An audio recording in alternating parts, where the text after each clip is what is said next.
वाल्मीकि गुरुदेव के पद पंकज सिरनाय, सुमिरे मात सरस्वती हम पर हो सहाय। मात पिता की वंदना करते बारंबार, गुरुजन राजा प्रजाजन नमन करो स्वीकार। सदाशिव बाबा की जय, महाप्रभु श्री रामलाल जी महाराज की जय, आनंद कंद सदगुरुदेव भगवान की जय, कृष्ण कन्हैया लाल की जय, वंशी वारे की जय, माँ राधा रानी की जय। जय गुरुदेव, जय प्रभु जी की, राधे राधे, जय श्री कृष्ण। प्राणी कैसे मरता एवं जिंदा होता है।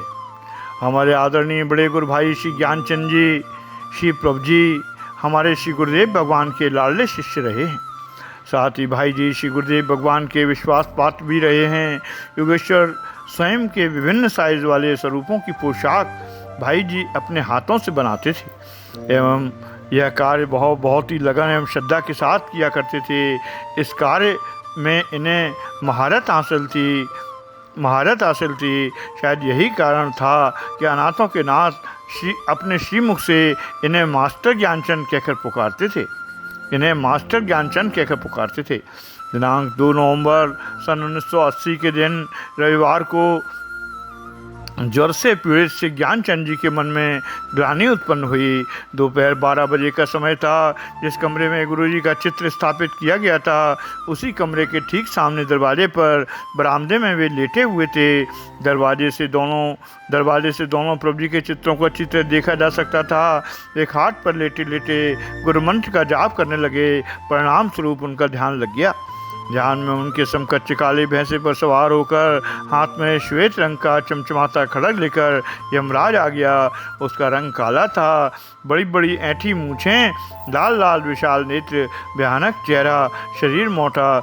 उसने श्री ज्ञानचंद जी से कहा, चलो तुम्हारा समय हो गया। इतना कहकर उनके दोनों पाँव में बंधन डाल दिया। श्री ज्ञानचंद जी ने कहा, मैं चलने को तैयार हूँ, मुझे कोई ऐतराज़ नहीं है। तत्पश्चात उनके अंतःकरण से उंगली के अग्रपोर के बराबर जलती हुई ज्योति मुख द्वार से बाहर निकली।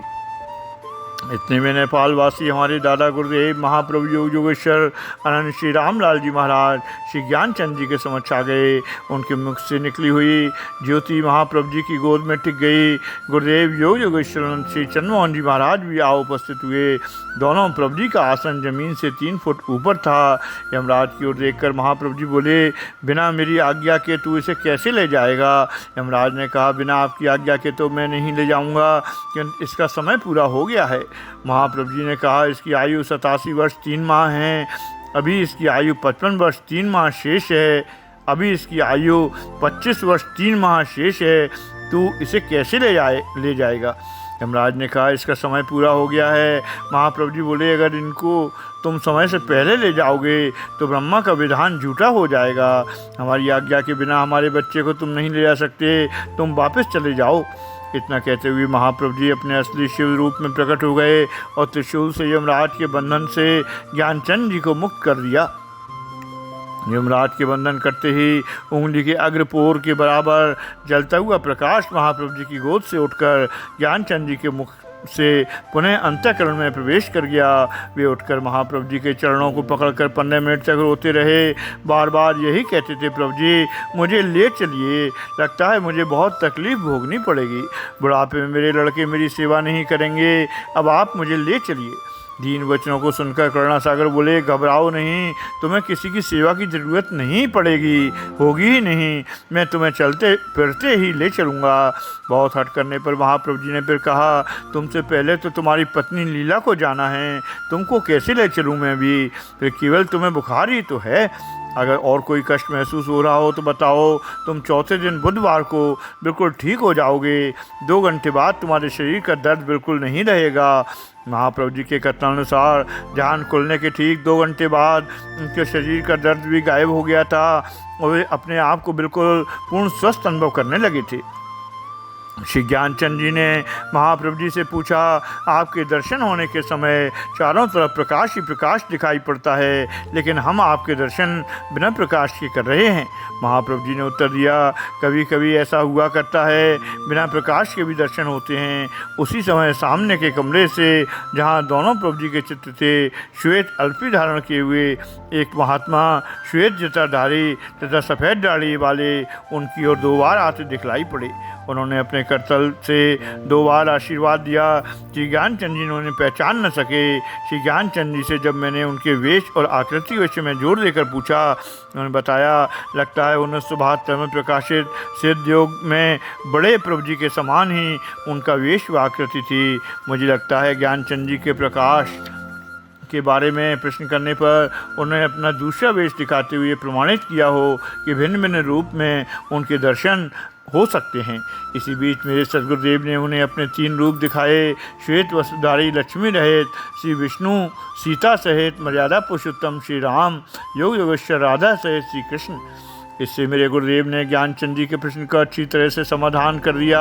तत्पश्चात एक जोगिया वस्त्रधारी सन्यासी ने उनके घर में प्रवेश किया। प्रभु जी को उसने प्रणाम किया। प्रभु जी ने पूछा, तुम कैसे आए? उसने उत्तर दिया, मैं अपनी बच्ची को देखने आया हूँ, यदि आपकी आज्ञा हो तो देख लूँ। प्रभु जी ने आज्ञा दी। आगंतुक सन्यासी अंदर चले गए। वे वृद्ध सन्यासी जमीन से 2 फुट ऊंचे आसन पर दक्षिण दिशा की ओर मुँह करके बैठ गए। इतने में श्री प्रभु जी ने श्री ज्ञानचंद जी से कहा, बेटा, तुम्हारे अस्वस्थ रहने पर हमारी आरती भी कोई नहीं करता। अपनी पुत्रवधू से कहो कि पेटी पर 2 फुट ऊंचे आसन पर बैठे हुए महात्मा गुरुदेव की आरती कर ले और दर्शन कर ले। वो घर का काम कर रही थी। श्री ज्ञानचंद जी ने कहा, घर का काम छोड़ दो, अपने गुरुदेव की आरती कर लो। उन्होंने अपनी धर्मपत्नी श्रीमती लीला देवी से भी कहा, तुम लोग हमारे अस्वस्थ रहने पर आरती भी नहीं करते हो। प्रभु जी ने आज्ञा दी है कि आरती करो। सबने आरती किया। लेटे लेटे श्री ज्ञानचंद जी ने भी आरती किया। इस प्रकार ध्यान खुलने पर श्री ज्ञानचंद जी खुली आंखों से आरती करते समय दादा गुरुदेव महाप्रभु योग योगेश्वर अनंत श्री स्वामी रामलाल जी भगवान महाराज तथा आराध्य देव योगेश्वर श्री स्वामी चंद्रमोहन जी महाराज के दर्शन करते रहे। ध्यान खुलने पर उनकी पुत्रवधू ने स्वयं अपने ससुर श्री ज्ञानचंद जी को बताया। उसने एक महात्मा से दीक्षा ली थी। श्री ज्ञानचंद जी ने कहा, तुम्हारे गुरुदेव का यही वेश है जो मैंने देखा है। उनकी पुत्रवधू ने कहा, उनका यही वेश है, यह वही महात्मा हैं। श्री ज्ञानचंद जी के पुत्र अनिल ने मुझे सोमवार को अपनी दुकान पर इतना बताया था। गुरु जी के कथनानुसार उनके पिताजी बुधवार को ठीक हो जाएंगे।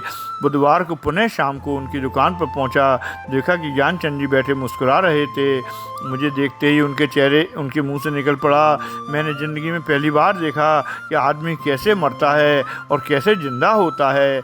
आदरणीय श्री ज्ञानचंद जी गुरुदेव भगवान को साक्षात नारायण जानते थे।